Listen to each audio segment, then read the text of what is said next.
वाजव ಏನು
कीर्तनातील पहिलीचा हरिभक्तीपरायण भरतरी महाराज विधान आणि हरिभक्तीपरायण गजानन महाराज मंदिर पहिलीचा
बोलायाची सीमा तीर्थी पर्वकाळ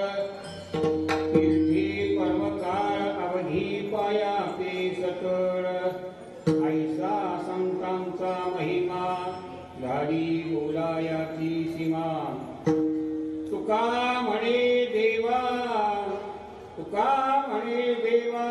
त्यांची केल्या पावे सेवा ऐसा संतांचा महिमा झाली बोलायाची सीमा पांडुरंग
एका जनार्दनी तुमचा दास शुक्रवारी तुमचा अनुग्रह धरो पावन झालो चराचरी दयांचे केलिया स्मरण होय सकळ विद्यांचे अधिकरण हे जीवन श्री चरण श्री गुरूंचे ते नमस्कारो मी आता सेवेला घेते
संतांचा महिमा वर्णन करणारा 4 चरणाचा अभंग आहे. विठ्ठल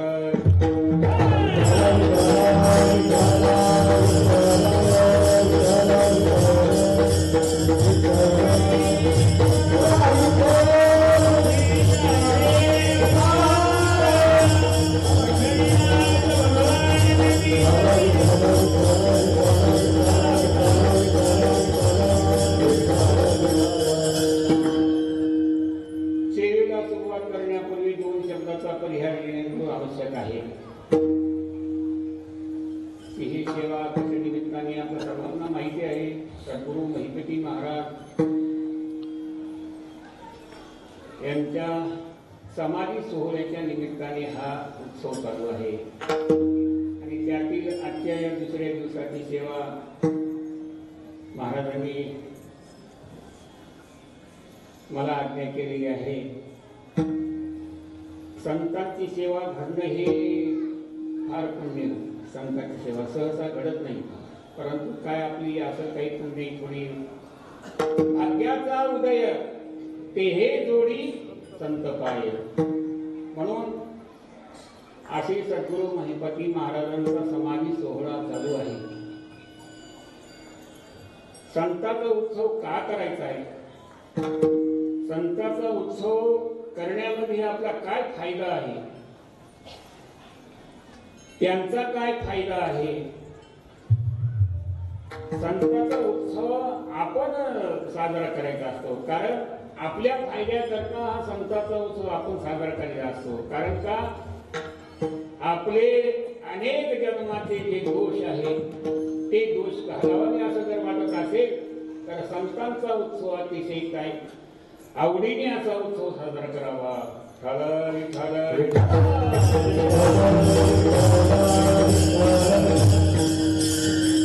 महाराजांनी या ठिकाणी असं म्हटलेलं आहे, पुण्यवंत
विश्रांतीचा ठाव पायी संतांचिया भाव तुका म्हणे पापे जाती संतांचिया जपे. असं दुहेरी फळ या संतांच्या नामस्मरणामध्ये आहे. असा संतांचा महिमा अतिशय अलौकिक संतांचा महिमा आहे. सांगायचं तात्पर्य सद्गुरू महिपती महाराजांचा उत्सव चालू आहे. समाधी सोहळ्याचा उत्सव चालू आहे. सद्गुरू महिपती महाराज हे कोण होते आपणा सर्वांना माहिती आहे. आता मी काय सांगणार, परंतु थोडक्यामध्ये पुढच्या शब्दात सांगायचं ते असं, सद्गुरू महिपती महाराज या तारावात या भूमीमध्ये काही या भूमीची सुद्धा काय आहे, संत महात्मे कुठेही अवतीर्ण होत नाहीत महाराज. संत महात्मे अवतीर्ण होण्याकरता पवित्र ते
नियमाने पंढरीची वारी करीत असत.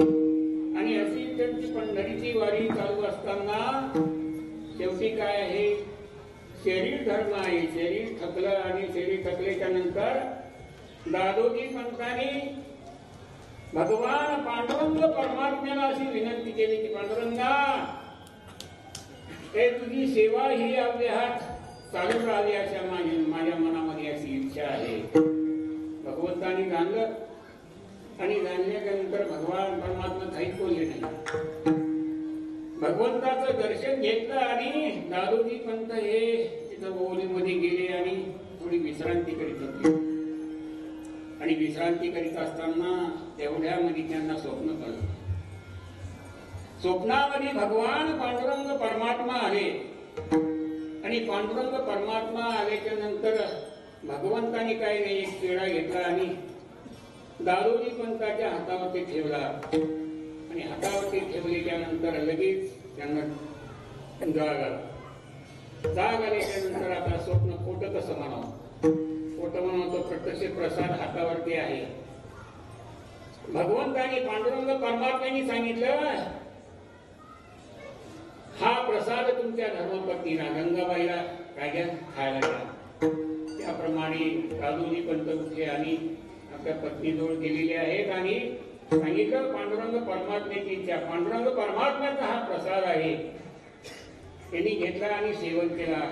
पुढे येतो तसं जर पाहिलं तर वय त्यांचं खूप झालेलं होतं, 60 वर्षाच्या पुढं वय झालेलं होतं. आता त्यांना आशा नव्हती बा आता आपल्याला होईल काय, परंतु भगवान परमात्मा काय करणार नाही. करशील तरी नव्हे काही, राईचा डोंगर पर्वत राही, आपल्या करुणेची साई करीव आई मधुरी. भगवंतांनी प्रसाद दिल्याच्या नंतर त्या प्रसादापासून सद्गुरु महिपती महाराजांचा काय झालेला आहे, जन्म झालेला आहे.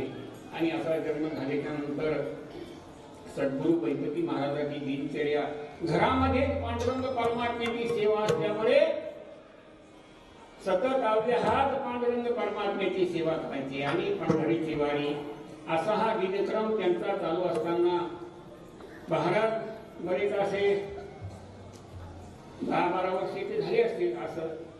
आणि आता सर्व जबाबदारी महाराज सांभाळीत होते.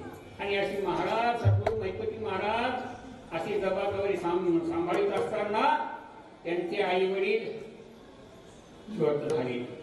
सद्गुरु त्यांना जे शिक्षण जे मिळालं, शालेय शिक्षण आणि धार्मिक हे शिक्षण कामधेऱ्याला मिळालेलं असं त्यांच्या चरित्रामध्ये उच्चार आहे. कामधेऱ्याला काय नाव त्यांचं, मोरेश्वर शास्त्री. त्यांच्याकडे त्यांचं शिक्षण झालं आणि त्यांच्याकडे शिक्षण झाल्याच्या नंतर सद्गुरु महिपती महाराज या ठिकाणी आले. परंतु भगवान परमात्म्याची वारी कधी सोडली नाही. नियमाने भगवान परमात्म्याची पंढरीची वारी करायची आणि अशी वारी करीत असताना शेवटी कसं आहे, या वृत्तीलोकाच्या नियमाप्रमाणे त्यांचे आई वडील निवृत्त झाले आणि आई वडील गेल्याच्या नंतर सर्व जबाबदारी त्यांच्यावरती आली. आणि जबाबदारी त्यांच्यावरती आल्याच्या नंतर काय करणार, त्यांच्या घरामध्ये हे कुलकर्णीपणा हे असल्यामुळे त्या ठिकाणी सर्व जबाबदारी त्यांच्यावरती पडल्यामुळे सगळे काही सरकारी काम हे असे त्यांच्यावरती आल्यामुळे सगळी जबाबदारी पडल्यामुळे जरा थोडं त्यांना असं वाटत होतं का आता काय भगवंताची सेवा कशी करावी. पण भगवान परमात्म्याची सेवा करीत असताना सद्गुरु महिपती महाराज पूजेमध्ये एवढे तल्लीन होऊन जात नाही आणि महाराज अशीच सेवा करावं, भगवंताच्या सेवेमध्ये तल्लीन होऊन जावं. असो ऐसा कोठे आठवती नाही, देही कवी देही भोगूदशा. अशा या अवस्थेवर येऊन जर भगवान परमात्म्याची सेवा केली तर भगवान परमात्मा एवढा ऋणी होतो त्यांचा.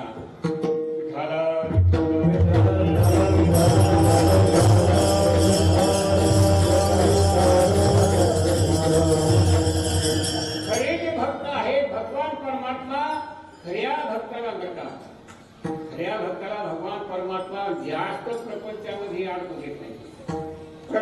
संतांचं पाहतो. जास्त प्रपंचामध्ये अडकू देत नाही भगवान. निळोबाराय सुद्धा चरित्र पहा साहित्यात. निळोबारायचा असा प्रपंच चालला असताना भगवंताच्या सेवेमध्ये त्यांना आडखाटा यायला लागला. भगवंताने अशी अडचणी आली त्यांना की का नको, म्हणजे त्यांनी तो व्यवहार सगळा सोडून दिला, नोकरी सगळी सोडून दिली. आणि तीच घटना सद्गुरू महिपती महाराजांच्या जीवनामध्ये सुद्धा तीच घटना घडलेली आहे. म्हणून सांगायचं तात्पर्य काय की या ठिकाणी सगळं जीवनाचं राज्य की तो अधिकारी या ठिकाणी आला आणि अधिकारी या ठिकाणी आल्याच्या नंतर सद्गुरू महिपती महाराजांना बोलावून पाठवलं. शिपायाला बोलावण्याकरता आल्याच्या नंतर त्यांनी सांगितलं महाराज पूजा करीत होते. महाराज पूजा करीत असताना तो म्हणायला, अहो चला तुम्हाला साहेबांनी बोलवलंय. सद्गुरू महिपती महाराजांनी सांगितलं मी येतो म्हणे, पूजा आपुत्रिका लगेच येतो. आता तो येऊनच होता, त्यांना काय धर्म त्यांना काहीच नाही. असं असल्यामुळे लगेच त्यांनी परत शिपायाला पाठवलं आणि शिपायाला परत पाठवले. त्यानंतर म्हणजे तुम्हाला लवकर बोलवले चला म्हणे असं सांगितले. त्यानंतर महाराजांचा नाविलाज झाला. गेले त्या ठिकाणी आणि गेले त्यानंतर त्यांचं जे काही काम आहे ते सर्व काम केलं आणि काम केल्याच्या नंतर महाराज घरी आले आणि घरी आल्याच्या नंतर लगेच भगवंताच्या सेवेमध्ये आपल्याला अंतर पडतं का? मग हा प्रपंच नको म्हणले. आता लगेच ती लेखणी घेतली आणि भगवंताच्या पायावरती काय केली, अर्पण केली. येथून पुढे प्रपंचाचा कोणताही व्यवहार करायचाच नाही म्हटले आणि अर्पण केली. असं अर्पण केल्याच्या नंतर नोकरी बिकरी सगळं सोडून दिलं. सगळं सोडून दिल्याच्या नंतर भगवंतावरती भगवंताचं भजन करीत राहायचं. कायम अशी भगवंताची सेवा करायची, दुसरं काहीच करायचं नाही. आणि असं करीत असताना भगवंताला काळजी, आपल्या भक्ताची काळजी भगवान परमात्मा किती काळजी घेतो.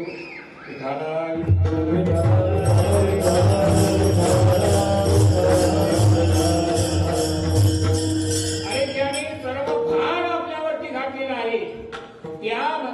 त्या भक्ताचा भगवान परमात्मा हा सगळा योगक्षेम चालवतो. योगक्षेमाच्या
भगवान परमात्मा हा अनन्य भक्ताचा योगक्षेम वाहत असतो.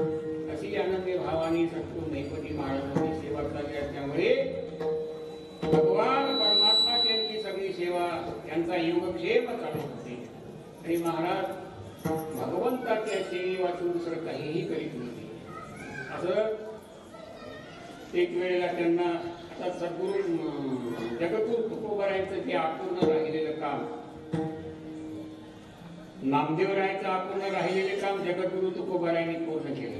नामदेवी केली स्वप्ना मागी जागे, सवी पांडुरंगे येऊनिया सांगितले काम करावे करीत्व, वाहुगे निमित्त बोलू नये. प्रमाणाची संख्या सांगे शतकोटी, उरली ती शेवटी लावी तुका. याप्रमाणे नामदेव महाराजांचं जो पण होता, जे काम होतं ते जगद्गुरू तुकोबारायांनी काय केले, पूर्ण केलं. त्याचप्रमाणे जगद्गुरु तुकोबारायांनी ते शतकोटी अभंग नामदेवाचे पण होता ना, ते पण जगद्गुरु तुकोबारायांनी पूर्ण केला. पूर्ण केल्याच्या नंतर पण जगद्गुरु तुकोबारायांच्या मनामध्ये एक इच्छा राहिली, काय की गाथा लिहिला खरा, पण संतांचं चरित्र लिहिले नाही. संतांची सेवा माझ्याकडून काही घडली नाही.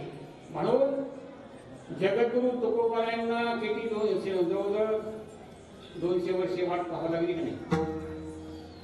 नंतर मग सद्गुरू महिपती महाराजांचा अवतार झाला आणि महिपती महाराज अवतीर्ण झाल्याच्या नंतर मग जगद्गुरु महिपती महाराजांची अशी सेवा चालली असताना जगद्गुरु तुकोबाराय त्यांच्या स्वप्नामध्ये आले.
जगद्गुरु तुकोबाराय हे सद्गुरू महिपती महाराजांच्या स्वप्नामध्ये आले आणि आपली जी काही इच्छा होती ती इच्छा अपूर्ण राहिली ती सद्गुरू महिपती महाराजांना तुकोबारायांनी सांगितली, माझ्याकडून ग्रंथगाथा लिहिला पूर्ण, परंतु संतांचं चरित्र मी वर्णन केलेलं नाही. म्हणून असं महिपती महाराजांना सांगितल्याच्या नंतर महिपती महाराजांवरती कृपा केली. कृपा कटाक्षेने हळली, आपुले पदी पैसरले, या न्यायाने कृपा करून त्यांना संतांचं चरित्र लिहिण्याकरता सांगितलेलं आहे. त्याप्रमाणे गुरु महिपती महाराजांनी सुंदर असे चरित्र लिहिलेले. काय महाराजांचं चरित्र वाचित असताना, संतांचं चरित्र वाचित असताना एवढी रसाळ वाणी सद्गुरू महिपती महाराजांची. असं संतांचं चरित्र वाचित असताना सद्गुरू महिपती महाराजांचे शब्द, एक एक शब्द असा आहे की अमृताला सुद्धा फिकं पाडणारा असा एक एक शब्द सद्गुरू महिपती महाराजांच्या मुखावरून निघाला. असं गोड संतांचे जवळजवळ 288 संतांचे चरित्र सद्गुरू महिपती महाराजांनी लिहिले आहे. मला वाटतं 288 पेक्षा जास्त असतील. असं संतांचं चरित्र सद्गुरू महिपती महाराजांनी लिहिलं. आणि म्हणून आपल्याला संत हे काय आहे हे सामान्य जीवनात कळायचं. नाही तर सामान्य जीवनात काय माहिती आहे आपल्याला, काय माहिती आहे कोण संत कसे आहेत, कोणत्या संतांचं जीवन कसं आहे हे आपल्याला काय माहिती, काहीच माहिती नाही. परंतु सद्गुरू महिपती महाराजांनी काय केलेलं आहे हे असं चरित्र लिहिल्यामुळे त्याच्यामुळं माहिती झालं. अहो आमच्या भागामध्ये असे पोथ्या चालायच्या, परंतु भक्तिविजय ग्रंथ वाचायचे, परंतु महिपती महाराज हे कोण आहेत, कुठे आहेत याचा काही ठाम पत्ता नाही. मलाच माहिती नव्हतं का तुम्हाला माहिती काय सांग. ज्यावेळेला आळंदीला आलो आणि आळंदी इथं आल्याच्या नंतर सद्गुरू महिपती महाराजाचं दर्शन घेतल्याच्या नंतर आपले त्यावेळेला ते भजन जुनं भजन म्हणून होतं बघा, म्हणजे आपले जयराम भाऊ धावरे,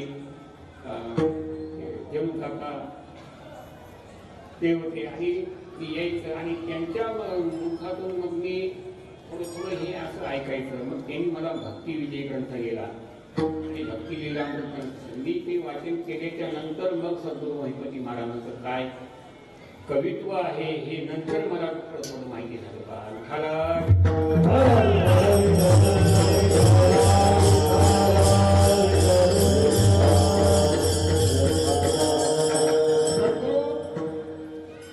आमचे घोले महाराज विठ्ठल महाराज घोले गुरुवर्य विठ्ठल महाराज घोले सांगायचे नेहमी संत हे या भूतलावरती येत असतात, मुखीच येत नाहीत. काम घेऊन या भूतलावरती संत महात्मे अवतीर्ण होतात आणि काम संपल्याच्या नंतर उभ्या पावले निघून जात असतात. हे नेहमी त्यांचं वाक्य असायचं.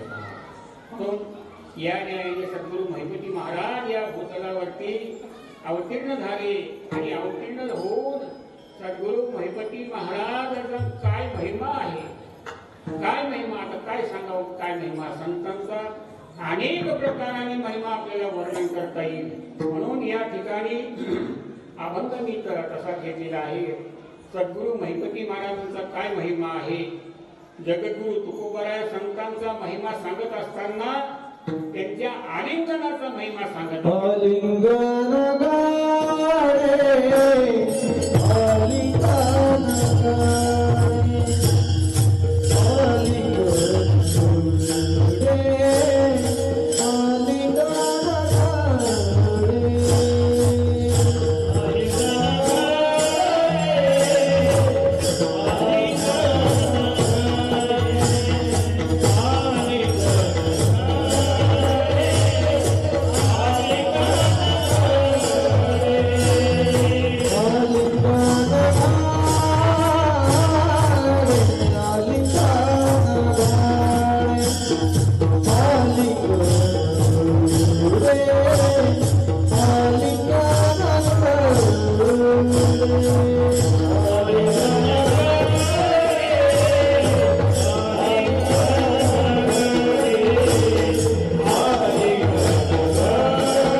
Oh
जेव्हापासून आमचे कदम मावळे आले आणि कदम मावळे आल्यापासून हे हा सोहळा एवढा वाढ केला.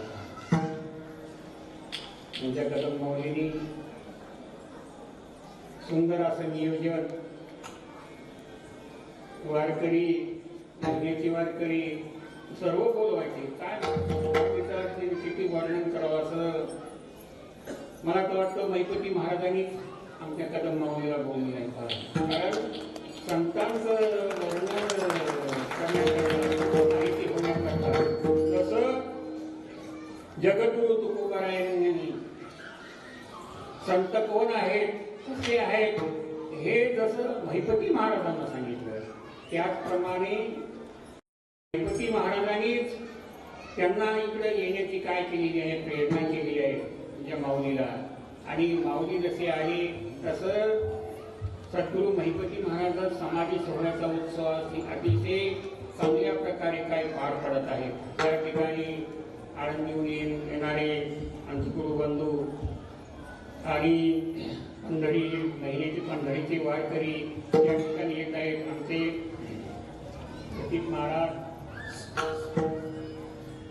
आमचे चांदीकर महाराज या ठिकाणी येऊन सद्गुरू महिपती महाराजांची सेवा करतात. हे माऊलीचे फार मोठे उपकार आहेत.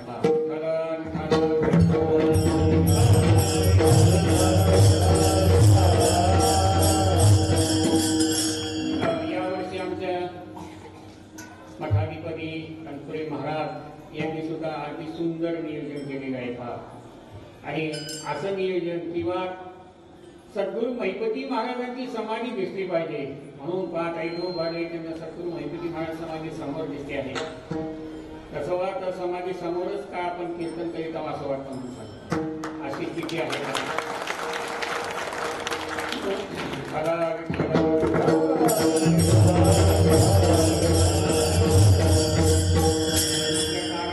मोठं भाग्य आहे.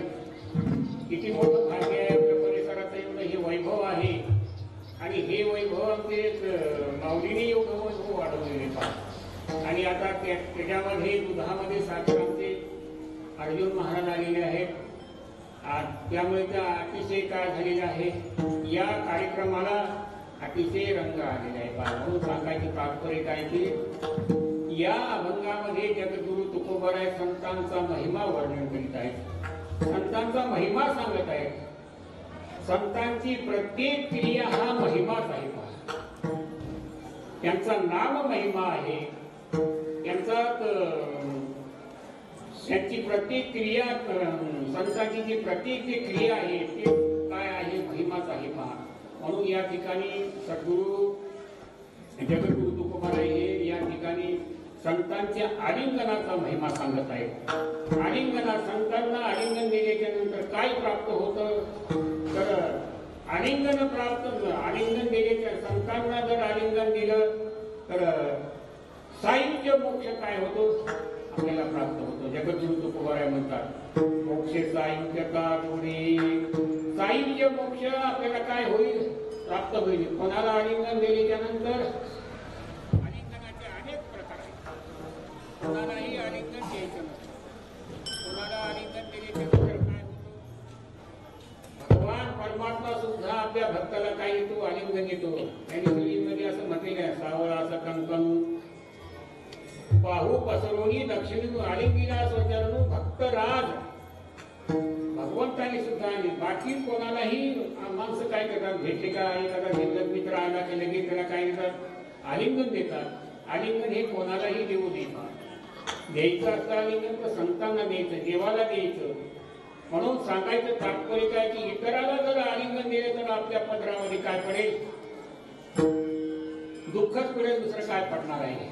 आता ते ह्याने भीमाने त्या ह्याला आलिंगन द्यायचं ठरवलं होतं. भगवंतानं धर्मराजाला सांगितलं, अरे धर्मा सगळेजण येतात घेतात पण भीम मला काय भेटत नाही म्हणून येत नाही. म्हणजे त्याचं आलिंगन कसं होतं तुम्हाला कळत पाहता, भेटत नाही. दुसऱ्या दिवशी धर्माने सांगितलं भीमा अरे काकाला जाऊन भेट. काय म्हणे मी नाही भेटणार. आई काय म्हणतात जाऊ दे काय. कोण आहे त्यांना आपल्याशिवाय कोण आहे म्हणून. पण आता ही काळजी भगवंताला लगेच कळालं ना. मग सांगता तुम्हाला कळलं की यांकडे भगवंताला लगेच कळालं.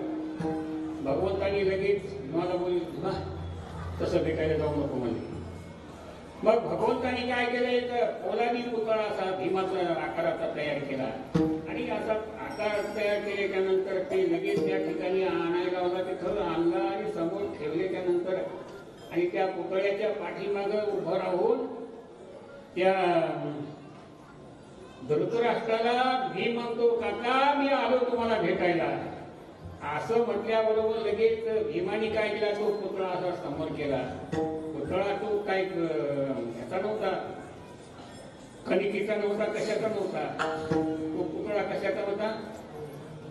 पोलादी पुतळा, लोखंडी पुतळा होता. आणि तो समोर केल्याच्या नंतर भीमा ये बाबा असं म्हटलं आणि लगेच त्या पुतळ्याला असं आलिंगन दिले. त्या लोखंडाच्या पुतळ्याचं काय झालं? पीठच झालं. हे पाहिल्याच्या नंतर भीमाची पाय डोळे असे झाले. बाप म्हणलं ना काय म्हातार आहे बघा. याच्या अंतकरणात काय ओढून बोलायला असे गोड अगदी आणि याच्या मनामध्ये काय कपट होतो. सांगायचं तात्पर्य काय की भीमाला त्या पुतळ्याला आलिंगन दिल्यावर त्याचं पीठ झालं. भीमला माझं तर खाली पीठ झालं असं सांगायचं तात्पर्य काय की असं कोणालाही आलिंगन चांगलं नाही. पण संतांना जर आलिंगन दिलं तर काय होतं त्याची फलश्रुती काय आहे तर जगद्गुरु तुकोबाराय म्हणतात सायुज्य नावाचा मोक्ष आपल्याला काय होतो प्राप्त होतो. असे मोक्षाचे 4 प्रकार आहेत ऐका नाही. स्वरूपता, समीपता, सलोकता आणि सायुज्यता अशी 4 आहेत. 4ही त्याला प्रमाण आहेत पहा. सलोकता मुक्ती जर प्राप्ती करायची असते तर काय करावं लागतं? भगवान परमात्म्याचे नामस्मरण करीत असताना सलोकता मुक्ती प्राप्त होणं म्हणजे त्या लोकाला जाणं. तसं वैकुंठ भुवनी घर केले त्या लोकांना गेलेलं आहे. आणि समीपता म्हणजे लक्ष्मी वल्लभ तया जवळी. आणि स्वरूपता म्हणजे चतुर्भुज धर होऊन ठेवी मातृपितृ भ्राता समुद्राकार चतुर्भुज धर होऊन ठेवी असे हे होते. परंतु याच्याही पेक्षा श्रेष्ठ असणारा मोक्ष सायुज्य मोक्ष आहे.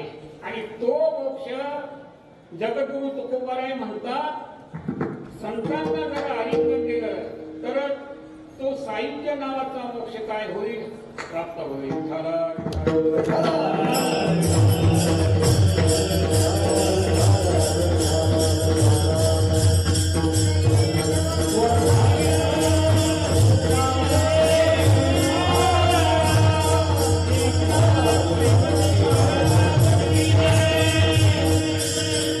असा संतांच्या आलिंगनाचा काय आहे? महिमा आहे. अतिशय श्रेष्ठ महिमा आहे. संतांचा महिमा की सांगू. संतांचा महिमा एवढा थोर आहे. संतांचा महिमा सगळ्याला कळेल असं महिमा. सर्वांना संतांचा महिमा कळणार नाही. देवादिकाला सुद्धा कळाला नाही. वेदादिकाला सुद्धा संतांचा महिमा कळालेला नाही. पहा संतांचा महिमा नकळे आगमा निगमा. वेदा श्रुतीला सुद्धा संतांचा महिमा कळालेला नाही. म्हणून अतिशय संतांचा महिमा कळणं अतिशय अवघड आहे. मी म्हणजे बा संतांचा महिमा एवढा अवघड आहे. संतांना आलिंगन कसं घ्यायचं? अहो संतांना आलिंगन देण्याकरता संत अगोदर भेटावे लागतात. संत भेटावे लागतात. संत भेटणं सोपं आहे का? संतांची भेट होणं अतिशय अवघड आहे. बहु अवघड असे संत बहु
सांगायचं तात्पर्य काय, संतांची भेट होणंच एवढं अवघड आहे की अशक्य कोटीच्या गोष्टी एखाद्या दिवस काय होतील, शक्य होतील, पण संतांची भेट होणार नाही. अनेक प्रमाण आहेत. दाखवणा घाल गेलं पालन, पायी चढ गेलं गगन, भूत भविष्य कळवेल वर्तमान, परिचय साधुते न कळे महिमान हो. दुसरे प्रमाणे चंद्रामृत शिखर ठेववेल, हस्ता जाता रवी धरवेल, बाह्या हिरा सागर करवेल, परिचय साधुते न कळे महिमान हो. ऐसे कैसी आणि भेटत ते साधू. मग साधू भेटणारच नाहीत का? साधू भेटतील तुकोबाराय म्हणतात. संत साधू भेटण्याकरता आपल्या अंतकरणाची अवस्था अशी व्हायला पाहिजे. कशी अवस्था व्हायला पाहिजे? आता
एवढी आपल्या अंतकरणाची तयारी व्हायला पाहिजे. त्यावेळेस संत महात्मे भेटतील.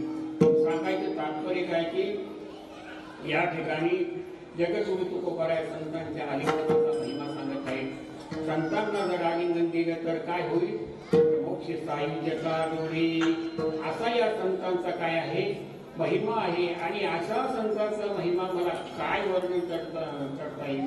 मला काही याच्यापासून काय म्हणजे एवढा आहे. अहो वेदाधिकाला देवाधिकाला संतांचा महिमा कळालेला नाही. मला काय करणार आहे महिमा हे दुसऱ्या चरणामध्ये मला सांगत आहे.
सायुज्यता जोडे ऐसा संतांचा महिमा खाली बोलायाची सीमा.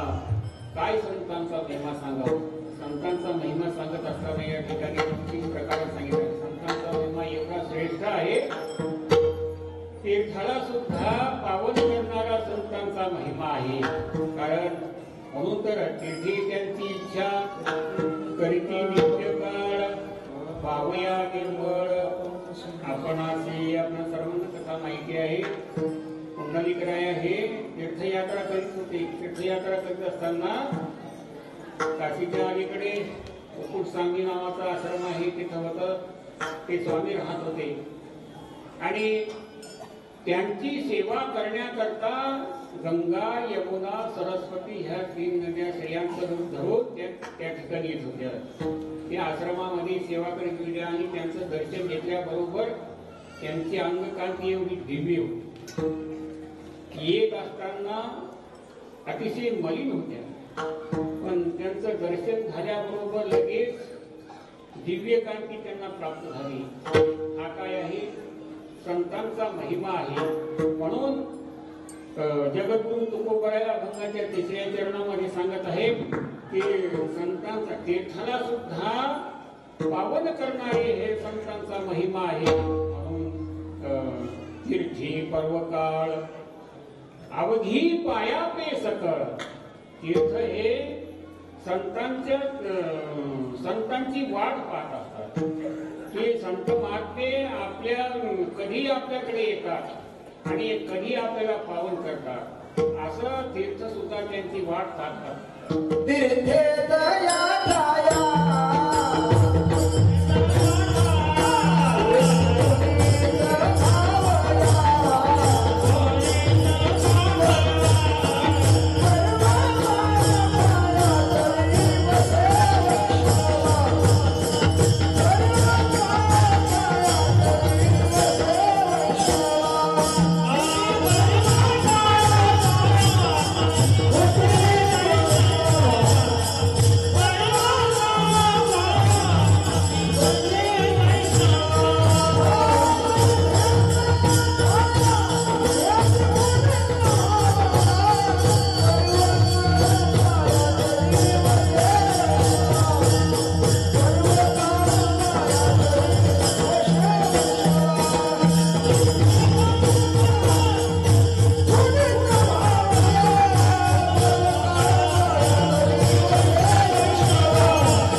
संतांचा महिमा तो बहुदुर्गम शाब्दिकाचे काम नाही येते. बहुदुधड जरी झाली म्हैस काय तरी होईल काय कामधेनू.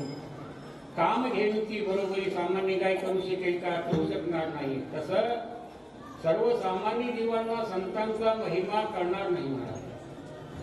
तुकोबारांना सांगायचंय की बहुदुधड जरी झाली किती जरी दूध देणारी गाय झाली ती कामधेनूची बरोबरी करू शकणार नाही. त्याप्रमाणे संतांचा महिमा हा कोणालाही करणार नाही. संतांचा महिमा करण्याकरता जगद्गुरु तुकोबाराय म्हणतात, तुका म्हणे अंगे व्हावे ते आपण तरीच महिमा नाही येईल. त्याला स्वतः आपण अंगाने संत व्हायला पाहिजे. संत होणं हे सोपं नाही. त्याला तेवढी साधना घडायला पाहिजे.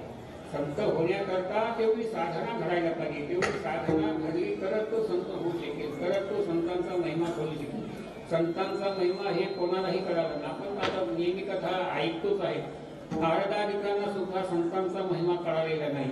म्हणून नारद एकदा भगवंताकडे गेले आणि भगवंताला म्हणायला लागले की देवा मला संतांचा महिमा काय आहे सांगा म्हटले. त्यावेळेला भगवंतांनी सांगितलं म्हणजे जा म्हणे एका कुंपणावरती तो सरडा आहे आणि तो तुम्हाला संतांचा महिमा सांगू शकेल. गेले नारद त्या ठिकाणी.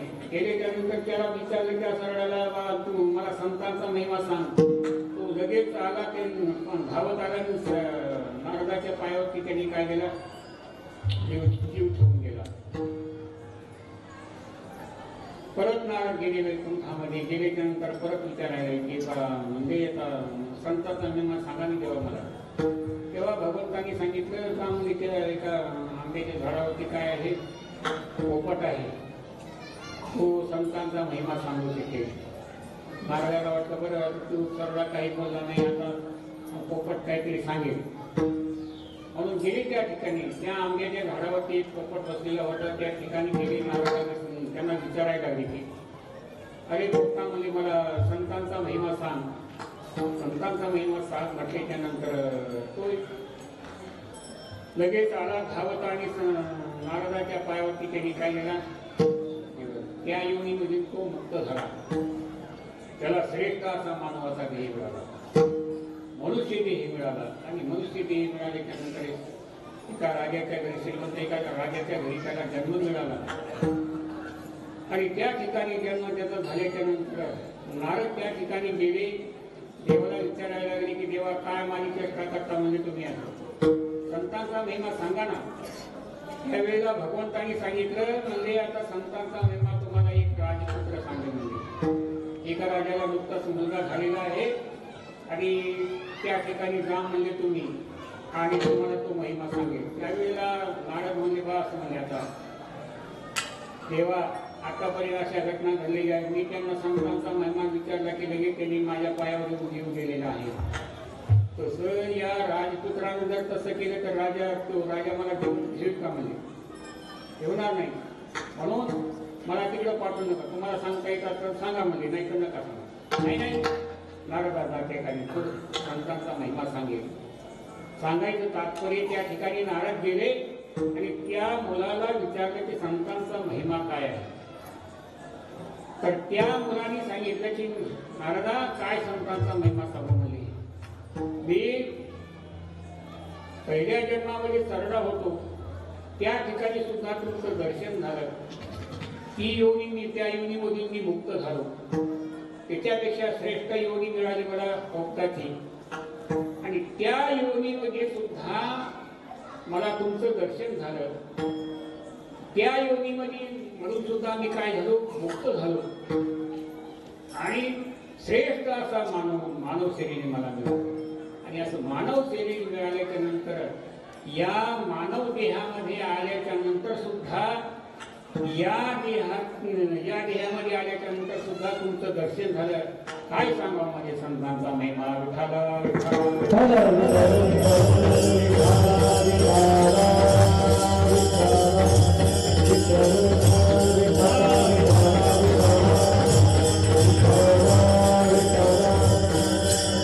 सांगायचं तात्पर्य काय की संत हे देवापेक्षा सुद्धा काय आहे, श्रेष्ठ आहे. आणि देवापेक्षा श्रेष्ठ संत असल्यामुळे जगद्गुरु तुकोबाराय म्हणतात वेगळी देवाची सेवा करण्याची गरज नाही. संतांची सेवा केली तरी ही देवाची सेवा घडेल असं महाराज शेवटच्या चरणामध्ये तुका म्हणे देवा, तुका म्हणे देवा, तुका म्हणे देवा,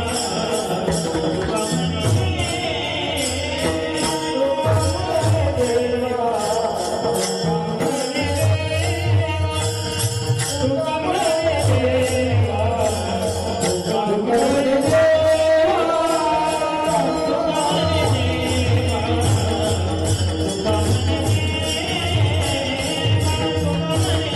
देवा.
देवाची वेगळी सेवा करण्याची गरज नाही. संतांची सेवा करिता देवाचं घरा आले संतजन, देव सारावे परते संत पुजावे अडके.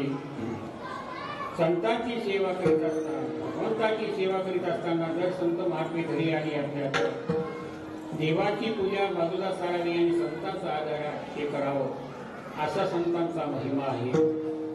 एवढंच नवीन संतांच्या मनामध्ये आल्याच्या नंतर याचा उद्धार करायचा. मग तो कोणी असू द्या, पशु असो अथवा पक्षी असो, कोणी देव असो, तो कोणी असू द्या, एका संतांच्या मनामध्ये आल्याच्या नंतर संत त्याचा बरोबर उद्धार करणार. वाल्या पुण्यासारखा त्याचा उद्धार केला. नवे नवे माऊलींनी रेड्याचा उद्धार केला. केला का नाही रेड्याचा उद्धार? रेड्या होता कृपा तुमची पशु बोले वेद, असा त्या रेड्यावरती माऊलीने काय केलेली आहे, कृपा केलेली आहे. हो, किती त्याचं जीवन बदलून गेलं. सांगायचं तात्पर्य काय, पशुवत नाही, याच्या पुढे जाऊन सांगायचं झालं तर जड दगडावरती सुद्धा कृपा केली तर दगड सुद्धा काय होतात बोलू शकतात असं माऊलीच्या चरित्रामध्ये आहे का नाही. देवाशाला माऊलीने काय केलेले आहे दगड बोललेले आहे. तर या सर्वांना माहिती आहे. मी 2 शब्दांमध्ये 2 मिनिटांमध्ये सांगतो. माऊली हे पैठणवरून येत असताना रेडा हे सर्व ती मंडळी येत असताना देवाशाला आले. देवाशाला आल्याच्या नंतर त्या ठिकाणी झिमझिम असा पाऊस येत होता. पाऊस येत असल्यामुळे त्यांना वाटलं कुठंतरी आश्रयाला थांबावं. सगळे दारं बंद करून घेतलेली होती. कुठं बसायला जागा नाही. पाऊस तर यायला आता काय करणार म्हणून एक मस्जिद उघडी होती. तर त्या मस्जिदीमध्ये गेले आणि तिथं आश्रयाला थांबले. आता तो काळी कुठंतरी जेवायला गेला असत आणि तो परत त्या ठिकाणी आलेल्या नंतर आणि हे माऊली हे भाऊक हे पाहिल्याच्या नंतर त्याच्या पातळ पायाच्या मस्तकाला गेली. म्हणजे हे या ठिकाणी आले कसे. लगेच त्या ठिकाणी गेला तो आणि तो म्हणायला हो तुम्ही या ठिकाणी कसे काय त्याला बाय व्हा म्हणून काय बाबा आणि थांब म्हणले पाऊस उघडतो. पाऊस उघडल्याच्या नंतर जातो ना नाही नाही तू काय ऐकत नाही. मग आता माऊली हाताला पेटली म्हणजे थांब म्हणले पाऊस उघडू दे नंतर आम्ही जातो. तो काय की नाही नाही म्हणे हे मस्जिद काय हिंदूची असते का म्हणजे हे मुसलमानाची मस्जिद असते म्हणजे कशावरून सांगतो म्हणजे तू तुमची मस्जिद आहे म्हणून कशावरून सांगते काय पुरावा म्हणून. अरे मस्जिद ही मुसलमानाचीच असते काही सांगत होता. पण माऊली म्हणले कशावरून त्याला काहीतरी पुरावा असेल काहीतरी पुरावा असल्याशिवाय कशी काय ही मस्जिद काय हिंदूची असते का म्हणून. माऊली म्हणजे तू विचार त्या मस्जिदीला कोणाची म्हणून. आता त्याला काही खरं वाटत ना पहा आणि आता हेच डोकं फिरलेलं दिसतंय म्हणून हे काही बोलत असत. माऊलीने विचार त्या काजीला सांगितलं तू विचार म्हणले मस्जिदीला विचार तू कोणाची. तो म्हणतोस ना माझी आहे. आता आम्ही म्हणण्यापेक्षा त्या मस्जिदीला विचार तू कोणाची सांग असं म्हटल्याच्या नंतर आता त्यांनी विचारलं त्या मस्जिदीने हे मस्जिद तू किसकी आहे असं म्हटल्याबरोबर लगेच त्या दगडामधून असा आवाज आला माई हिंदून की हो माई हिंदून की हो असं त्याच्यामधून काय आला असा हे काय आहे जडाला सुद्धा बोलवणं अशी संतांचा महिमा आहे. म्हणून या ठिकाणी जगद्गुरु तुकोबारा या भंगामध्ये काय संतांचा महिमा सांगावा. ऐसा संतांचा महिमा झाली बोलायाची सीमा ज्ञानेश्वर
महाराजांचा 234वा पुण्यतिथी सोहळा, 234वा समाधी सोहळा आपल्या या महिपती महाराजांच्या समाधी मंदिर प्रांगणामध्ये कालपासून सुरू झालेला आहे.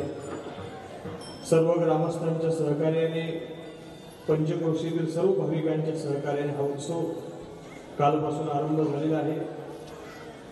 आज पूजनीय हरिवंशपरायण एक आपल्या परिसरातील एक ऋषितुल्य व्यक्तिमत्व आपल्याला लाभलेलं आहे.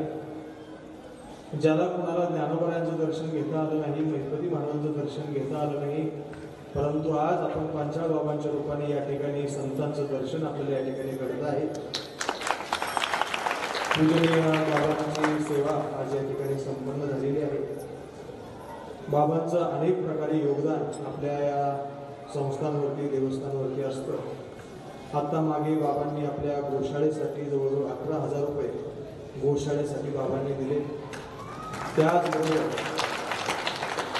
आपल्या या समाधी सोहळ्याच्या पंक्तीसाठी पूजनीय बाबांनी त्यांच्या वडिलांच्या स्मरणार्थ जवळजवळ 50,000 रुपये रोख रक्कम या ठिकाणी दिली आहे. ती पंगत महाराजांची आपल्या महिपती महाराजांच्या समाधी सोहळ्याच्या दिवशी होणार आहे.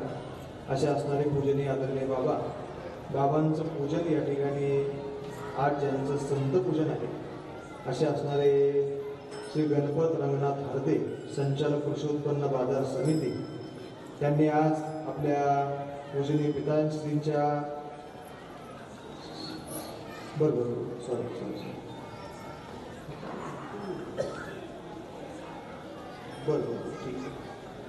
कैलासवासी बाळासाहेब भिकाजी गागरे यांच्या स्मरणार्थ त्यांनी आज संत पूजन या ठिकाणी दिलेलं आहे. महाराजांचं पूजन आपल्या कृषी उत्पन्न बाजार समितीचे संचालक आदरणीय गणपतराव रंगनाथ पाटील हरदे हे त्यांनी बाबांचं पूजन करायचं. या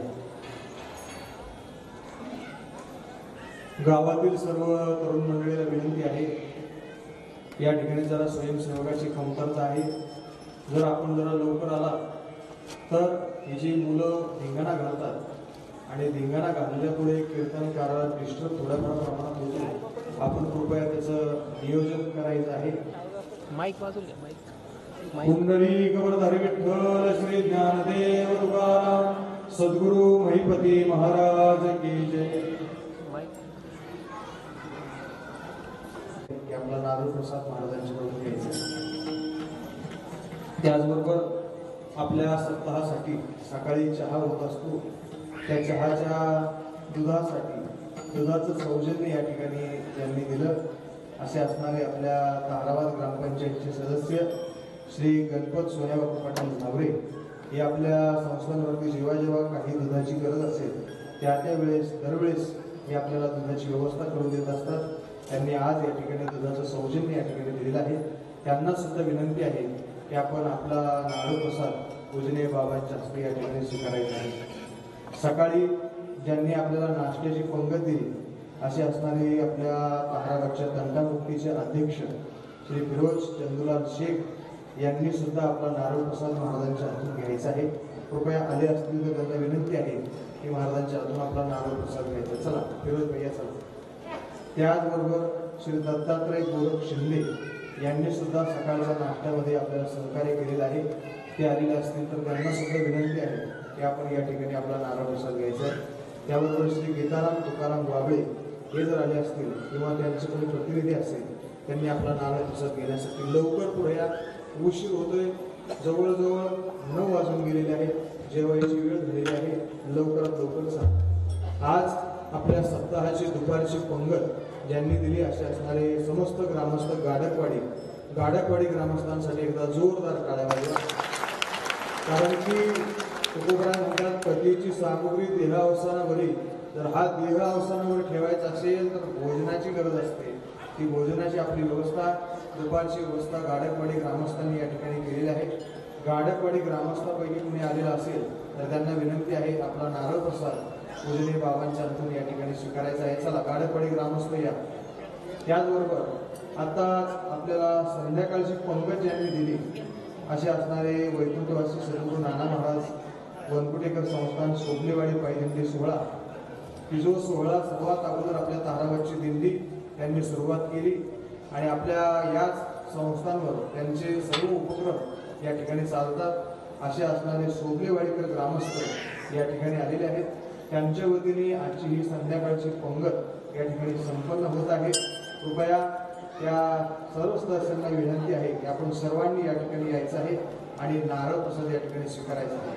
हरिभक्तीपरायण नाना विठोबा देशमाने, हरिभक्तपरायण भाऊ गोपाळ शेरकर, हरिभक्तपरायण गणपत नाथ सोगले येसाय, हरिभक्तपरायण लक्ष्मण नामदेव शेळके, हरिभक्तपरायण किसन नाना म्हस्के सर, हरिभक्तपरायण विठ्ठल तुळशीराम सोगले, हरिभक्तपरायण गोपीचंद नाना म्हस्के, हरिभक्तपरायण बाळासाहेब सखाराम शेरकर, माजी सरपंच पारनेर या मंडळीला विनंती आहे आपण एक सामुदायिकपणे एखादा प्रतिनिधी रूपाने या ठिकाणी प्रसाद स्वीकारण्यासाठी आपण यायचं. या सर्व त्याप्रमाणे आमच्या महिला मंडळ मंडपात येऊन बसतात, शिस्तीत येऊन बसतात, कुठेही वाकड्यावर न बसतात. कीर्तन मंडपामध्ये यायचं आहे. सुंदर असणारा हा मंडप आपले दरंदरे पाटील सोनेकर त्यांनी हा सुंदर असणारा मंडप आपल्याला या ठिकाणी दिलेला आहे. अतिशय सुंदर मंडप आहे. सुंदर असणारा मंडप या ठिकाणी त्यांनी दिलेला आहे.